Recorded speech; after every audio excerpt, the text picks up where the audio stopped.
నమస్తే. విశ్వ వసునామ సంవత్సరం ఉగాది రాశి ఫలాల్లో మరి కన్యా రాశి వారి ఫలితాలు ఏ రకంగా ఉన్నాయో తెలుసుకుందాం. కన్యా రాశి వారి ఆదాయ వ్యయాలు చూద్దాం. ఆదాయం 14, వ్యయం 2, రాజపూజం 6, అవమానం 6.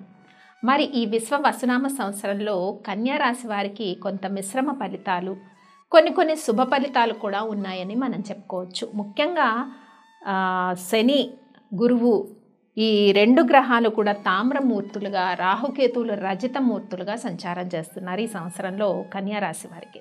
మరి తామ్రమూర్తులుగా సంచారం చేస్తున్న గురువు, శని ఫలితాలు మనం చూసుకున్నట్టయితే చాలా వరకు కొంత సంవత్సర ప్రారంభంలో అంటే ఇటు మార్చి మాసము, ఏప్రిల్ మాసము, మే మాసము, జూను, జూలై ఈ మాసాలు కొంత అనుకూలంగా ఉండబోతున్నాయి చాలా వరకు కన్యా రాశి వారికి. ఏ విషయాల్లో అనుకూలత అంటే కొంత ఆర్థిక విషయాల్లో కొంత అనుకూలత కనిపిస్తూ ఉంది.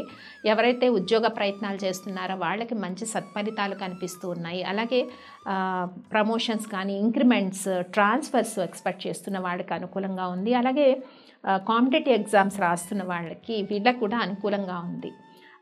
చాలా వరకు ఎవరైతే స్థిరాస్తి కొనుక్కోవాలనుకుంటున్నారో, గృహ నిర్మాణ ప్రయత్నాలు చేస్తున్నారో వాళ్ళందరికీ కూడా శుభ ఫలితాలు సంవత్సర ప్రారంభంలో అంటే దాదాపు సెప్టెంబర్ వరకు కూడా కొంత అనుకూలమైన ఫలితాలు అయితే కన్యా రాశి వారికి కనిపిస్తూ ఉన్నాయి. ఇటు రాహుకేతుల సంచారం మనం చెప్పుకున్నాం, రజితమూర్తులుగా సంచారం చేస్తున్నారు కాబట్టి కొంతవరకు కోర్టు సమస్యలు ఏమన్నా ఉంటే వాటిని అధిగమించడము, శత్రువుల పైన పైచేయి ఉండడము, ఇవన్నీ కూడా చాలా వరకు కొంత ఆధ్యాత్మికంగా కూడా చాలా స్ట్రెంత్ పెరగనుంది. ఈ సంవత్సరంలో కొద్ది ధార్మిక విషయాల్లో పాల్గొంటారు. జీవిత భాగస్వామితో కొన్ని విషయాలు మనసు విప్పి చర్చిస్తారు. ప్రేమాభిమానాలన్నీ కూడా కుటుంబ సభ్యులతో ప్రేమగా ఉంటారు. ప్రేమ వ్యవహారాల్లో కూడా కొంత అనుకూలమైన పరిస్థితులే ఉన్నాయని మనం చెప్పుకోవచ్చు.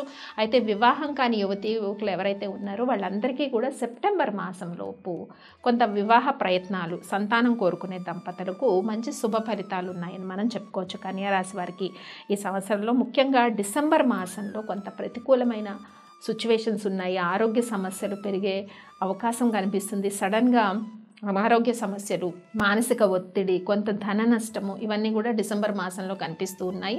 మరలా మనకి జనవరి, ఫిబ్రవరి, మార్చి మాసాలు మళ్ళీ కన్యా రాశి వారికి అనుకూలంగా ఉన్నాయి. కాబట్టి తీసుకోవాల్సిన జాగ్రత్తల్లో ముఖ్యంగా ఏంటి, తొందరపడి మాట్లాడడం, ఎవరినైనా నమ్మి ధనాన్ని ఇవ్వటము, ఇలాంటి విషయాల్లో జాగ్రత్తగా ఉండాలి. అలాగే కొంత చెప్పాను కదా, జీవిత భాగస్వామితో కొంత ఓపెన్గా ఉంటారు ఈ సంవత్సరంలో. కొంత ప్రేమాభిమానాలు ఉంటాయి. అలాగే గుళ్ళకు, గోపురాలని ఎక్కువ సందర్శించడము, ధార్మిక కార్యక్రమాల్లో పాల్గొనడము, ఇవన్నీ కూడా మంచి శుభ ఫలితాలను ఇస్తాయని మనం చెప్పుకోవచ్చు. అయితే బిజినెస్ ఎవరైతే చేస్తున్నారో, పెట్టుబడులు పెడుతున్నారో, వ్యాపారాలు ఆల్రెడీ వ్యాపారాల్లో ఉన్నవాళ్ళు, అలాగే కొత్తగా వ్యాపారాన్ని ప్రారంభించాలనుకున్న వాళ్ళందరూ కూడా పెట్టుబడులు పెట్టేటప్పుడు 1-2 సార్లు చూసి ఆచితూచి అడుగులు వేయాలి.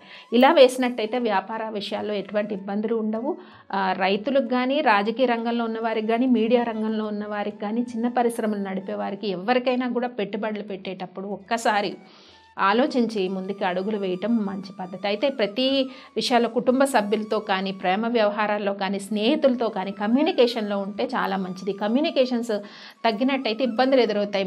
ముఖ్యంగా మనం చెప్పుకున్న ఈ సంవత్సరంలో కొంత సెప్టెంబర్ మాసము కొన్ని ప్రతికూలమైన పరిస్థితులు ఉన్నాయి. నిందలు రావడం, కోర్టు సమస్యలు, చిక్కులు, ఆర్థిక సమస్యలు, అనారోగ్య సమస్యలు సెప్టెంబర్, డిసెంబర్ మాసాల్లో మనకు కనిపిస్తున్నాయి. రిమైనింగ్ మంత్స్ కొంచెం పాజిటివ్గా ఉందని మనం చెప్పుకోవచ్చు కన్యా రాశి వారికి. ముఖ్యంగా కన్యా రాశి వారు మరి చేసుకోవాల్సిన పరిహారాల్లో గణపతి ఆరాధన చేయటం చాలా మంచిది.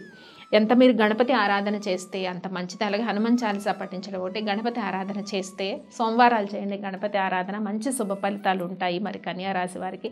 ఏది ఏమైనా అంటే ఈ గ్రహాల సంచారం బట్టి కూడా మనకి ఫలితాలు అన్నవి మారుతూ ఉంటాయి. ముఖ్యంగా మనం చెప్పుకున్నాము శని గురు గ్రహాలు తామ్రమూర్తులుగా సంచారం చేయటము, మరి రాహుకేతువులు రజితమూర్తులుగా సంచారం చేయడం, ఈ మూర్తులు ఏవైతే బట్టి కూడా ఫలితాలు మనకి కన్యా రాశి వారికి మారుతూ ఉంటాయి.